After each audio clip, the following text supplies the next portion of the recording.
Yes.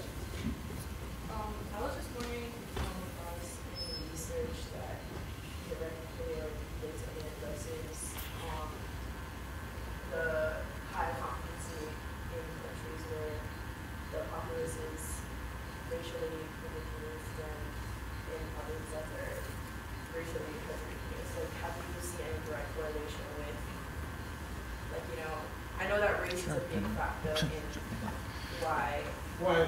why we're not doing as well in the United States.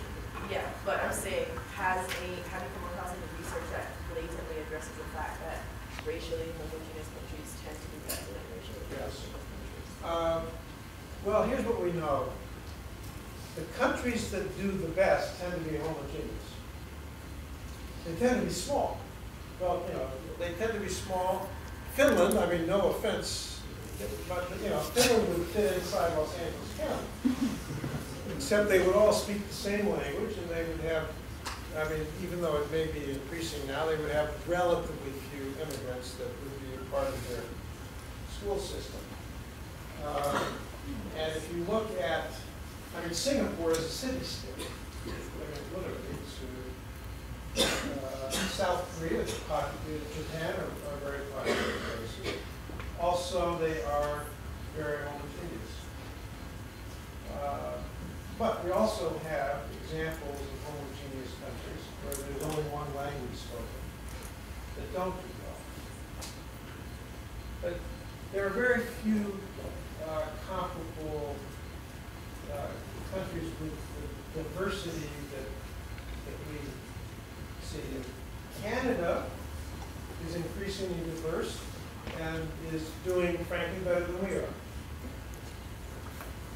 Yes? Yeah, I've examined some literature that talks about KIPP schools. Yes.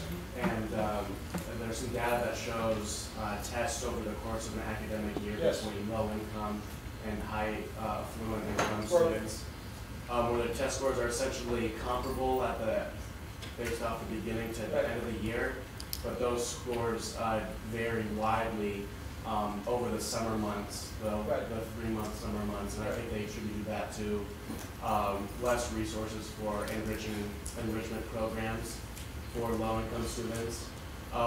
Is that a model for policymakers? Can everybody hear what he's asking about KIPP schools? It's very, by and large, very successful charter schools. Here's what, and it goes back to what I was trying to say earlier. KIPP schools spend about 50% more time on instruction than do the district schools where they are located. What we know from the charter schools and from high-performing district schools where they're dealing with concentration support kids is that time is really important. You need more time. You can't do it. You can't do it with 43-minute periods. Being devoted to these subjects, you have to spend more time. And you have to spend more time with kids who are struggling. And we know that from charter schools, and we know that from high-performing district schools as well. Yes. And this is the last question. And then What? Throwing me off? Well, you do have to go back to New Jersey, but you're coming back, so we have lots of opportunities. I know that Republicans often say that they do, like, their viewpoint on education does a better job because they give money directly to districts and schools that need them instead of giving it to the states and larger players that then take money into their own hands and the money doesn't actually get to the classroom. Can you talk about that a little bit and the difference between where those parties say they give their money and what the effect has on it? Yeah, I think it's really hard to get good evidence about that, and here's why. If you change the incentive so that there is a penalty if, say, 60% of the money doesn't go to the classroom, the people who do the accounting for the school district will make sure that 60% of the money goes to the classroom. And so it is really hard, even though the definitions are the same for all public districts, that is, they have to use the National Center for Educational Statistics accounting standards for making these reports, you can find enormous variation within districts year to year, depending on what changes are taking place in policies. So I don't think it's very difficult to get good information. Here's something else that we know.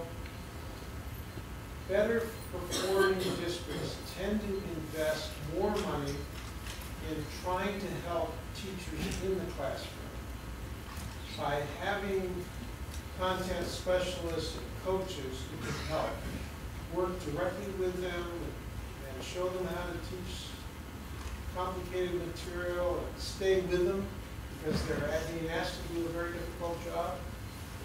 Sometimes that money gets counted as non-classroom instructional money, and it appears to be administrative or wasted money. And it is very difficult to get consistent and reliable bookkeeping from 15,000 public schools. all right.